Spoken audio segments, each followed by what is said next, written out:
네, 안녕하세요. 여러분들의 구독과 좋아요로 이 채널이 유지되고 있습니다. 네, 영상 속도는 1.5배를 추천드리는 바이고요. 항상 구독자님, 멤버십 회원님들에게 감사하다라고 말씀을 드리면서 네, 이번 내용 또 여러 가지 소식 준비를 해 보았는데 2024년도 마스터 플랜 일단 설명을 좀 드리도록 하겠습니다.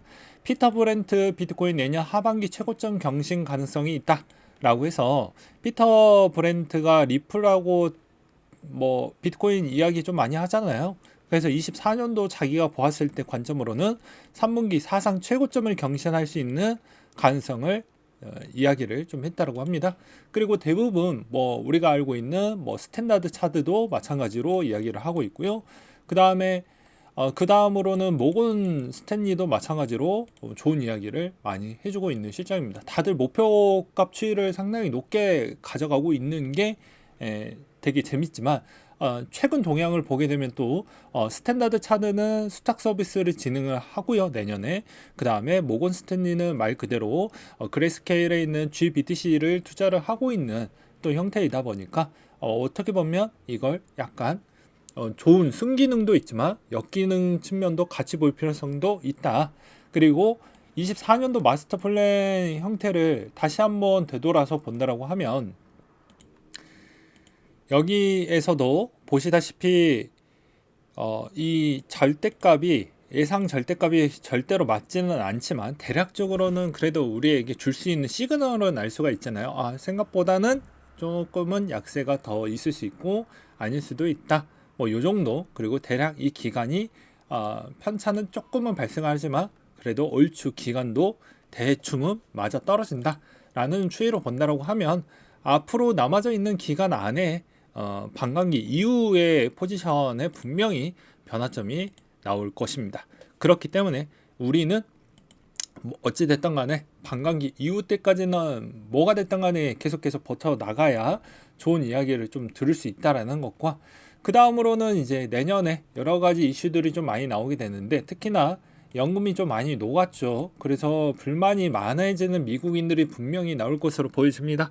이걸 어떻게 잘 달래갈 거냐에 따라서 여러 가지 뭐 정책들이 많이 나와 줄 거라고 저는 기대를 하고 있기 때문에 아무래도 은퇴자 추이도 미국도 고령자 추이가 계속 올라가고 있는 형태이다 보니까 은퇴를 자연적으로 해야 되는 사람들이 있어요. 근데 요즘 이제 지수가 별로 안 좋잖아요.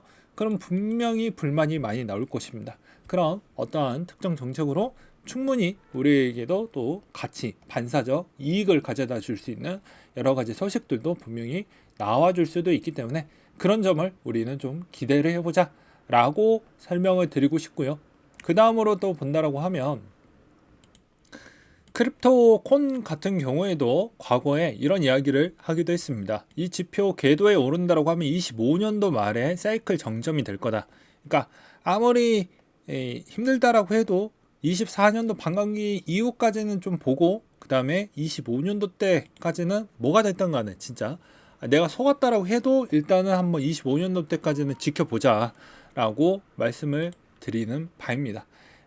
결과는 누가 잘 버티고 있느냐에 따라서 또 달라질 수가 있고요. 그 다음으로 이제 시장에 줄 수 있을 만한 여러 가지 요인들을 한번 이야기를 좀 해보려고 합니다. 일단은 이번에 대부분 빅테크 주식들이 좀 많이 조정이 나왔어요. 근데 이 이야기는 왜 중요하냐? 미국의 성장과 직결이 되어져 있습니다. 이 말은 고금리와 또 연결이 되어져 있죠. 이번에 미국의 3분기 GDP가 생각보다 높게 나왔습니다. 그렇다 보니까 고금리가 앞으로 지속이 될 것 같다라는 내용인데요. 어찌 보면 이제 저는 약간 오지랖이 좀 있죠. 구독자 여러분들의 생계도 또 중요하기 때문에 실질적으로 한국의 실질 경제 추이와 또 이런 대출도 또 받고 계시는 분들의 장기 전망도 같이 이야기를 좀 드리려고 합니다. 일단은 최근에 이지머니 시대가 좀 있었죠. 그래서 보게 되면 자 이게 오랫동안 모든 데이터를 직결된 내용인데 평균 금리 추이가 대충 4에서 5% 정도 머물렀던 추이가 있었습니다. 근데 이게 만약에 장기 금리가 계속되었을 경우에는 이지머니 전제로 짜여진 기존 질서가 큰 문제가 될 수가 있다. 제가 저번에도 이야기를 했듯이 금리가 이제 더 이상 올라가기에는 어렵다라고 주장을 했던 이유 중에 하나는 기업의 이자 상환 부담 급증보다는 국채 이자 지급 비용이 너무 많아서 어려울 것 같다. 그래서 여러 가지 이게 안 될 것 같은데도 더 올릴 것 같다라는 이야기도 있지만 저는 오히려 이쪽에 저는 베팅을 해서 생각을 하고 있고, 그 다음에 투자도 마찬가지로 그렇게 지금 진행을 하고 있습니다. 지금 과거에는 7% 정도 이자 지급 비용으로 미국이 지금 하고 있었는데 이제는 20%가 넘어가는 형태이고, 앞으로 정책으로도 또 자금을 또 많이 찍어내야 되기 때문에 쉽지가 않다. 그러면 자, 저 말의 의미는 자, 위에 있는 게 무엇일까요? 예, 금리이고요. 그 다음에 밑에 있는 게 물가입니다. 그럼 위에 있는 금리 추이가 평균 대비가 대략 그래도 대충 4에서 5%대가 제일 오래 있었죠. 물론 요때 빼놓고 요때는 말이 안 되니까 대충 4에서 5% 구간대가 제일 많았기 때문에 물가 추이도 평균 위치가 2.5, 2.6이 제일 많았습니다. 그러면 당연히 물가 대비보다는 금리가 더 높아야 되니까 최저는 3%가 되겠고요. 어찌 보면은 이 기존에 있었던 과거의 금리는 4에서 5%대가 가장 많았기 때문에 아마도 물가가 3%대에 머물면 기존 4%대에 가장 높게 머물 수가 있다. 이 말의 의미는 좀 지루하겠지만 금리가 중립금리라고 이야기를 하는데 한동안 이제 오랫동안 머물 수 있는 그 금리 추이가 매우 높은 위치에 있으면 한국은 매우 안 좋습니다. 왜냐? 내려봐야 내릴 수 있는 한계점이 0.25밖에 안 된다는 거예요. 예를 들어서 기존에 지금 5.5에서 만약에 미국이 저는 한 4%대까지밖에 안 내릴 거예요 라고 한다라고 하면 이게 충격이 크겠죠. 왜냐? 한국은 그 밑에 아직도 있기 때문입니다. 그러면 아무리 동결하고 인하를 한다고 해도 인하에 줄 수 있는 역할이 매우 적다. 그렇기 때문에 미국의 침체가 와야 되는데 대규모 착공이 24, 25년도 때 미국이 착공이 엄청나게 많습니다. 그래서 부흥기가 다시 한번 어느 정도 GDP 성장률이 생각보다 잘 버텨줄 거라는 기대감으로써 제가 보기에는 아예 아시아나 유럽이 좀 더 많은 침체가 올 확률이 매우 높고 미국이 그 24년도 와봐야지 될 것 같긴 하지만 아마도 어느 정도 선은 계속해서 버티면서 가지 않을까라고 저는 생각을 하고 있습니다. 침체도 올 수도 있겠지만 현재까지 제가 그냥 제 생각은 일단은 침체는 그렇게 세게 오지는 않을 것 같다. 온다라고 해도 어느 정도 버틸만 정도는 될 것이다. 시장이 패닉할 정도는 안 줄 것이다 라고 저는 생각을 하고 있습니다. 그 다음에 ETF 관련된 총정리 내용도 한번 준비를 해보았는데요. 대중화 과정에 일단 들어가져 있다. 뮤추얼 펀드를 통해서 투자를 하고 있고 거기에 ETF 유동성 파멸 루프가 일으켰다라고 여겨진다. 그리고 SEC 비트코인 현물 ETF 거부 이유는 조작의 이야기가 많이 나오고 있는데 이제 CME 비트코인이나 선물 시장 체인 분석을 통해 가지고 이제 감시 가능한 영역하고 지금 소통을 많이 하고 있어서 나쁘지는 않을 것 같고, 그 다음에 비트코인 현물 ETF 시장 영향은 아무래도 상당량 영향이 클 것이다. 우리가 예전에 2018년도 때 분석했었을 때도 금 ETF 시장이 열렸을 때도 물론 그때 서버 프라이 모기지 사태가 있긴 했지만 그거를 빼고 본다라고 해도 꽤 많이 올랐기 때문에 분명히 좋은 퍼포먼스를 내줄 것이다 라는 내용이 있었고요. 그 다음에 비트코인 현물 ETF의 최대 수혜자는 아무래도 미국 쪽이 되지 않겠냐 라고 하고 있습니다. 자기 주도적 리테일 재정 어드바이저 기관 정도가 될 것 같다 라고 되어져 있습니다.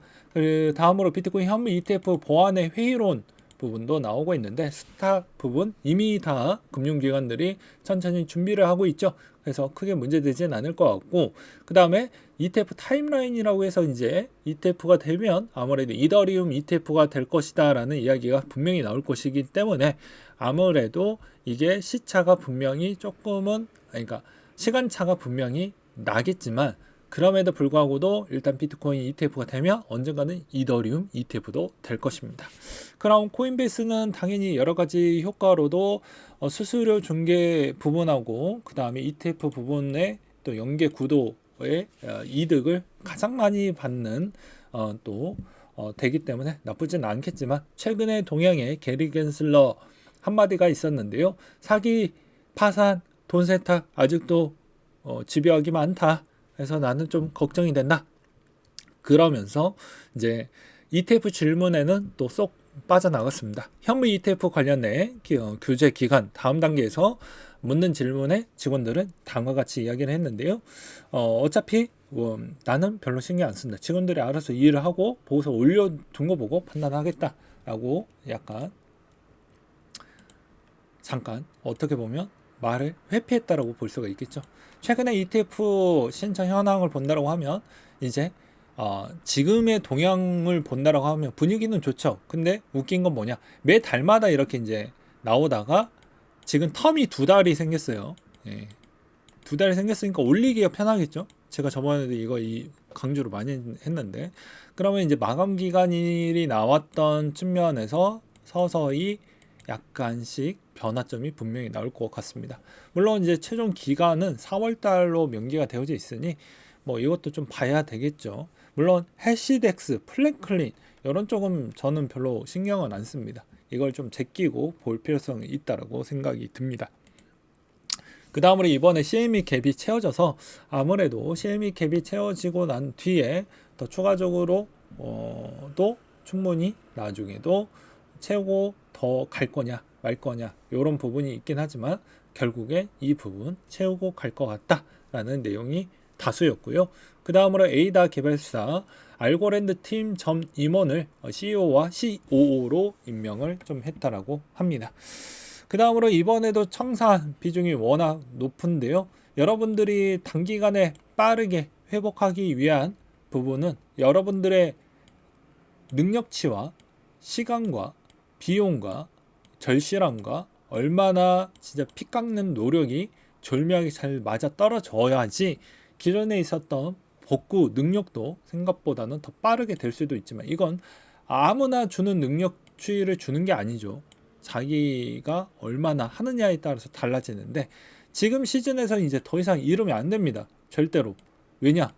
이제 올라가는 기간만 일단 우리가 기다리고 있는데 그 시간 대비가 어느 정도 이제 중턱까지는 갔기 때문입니다.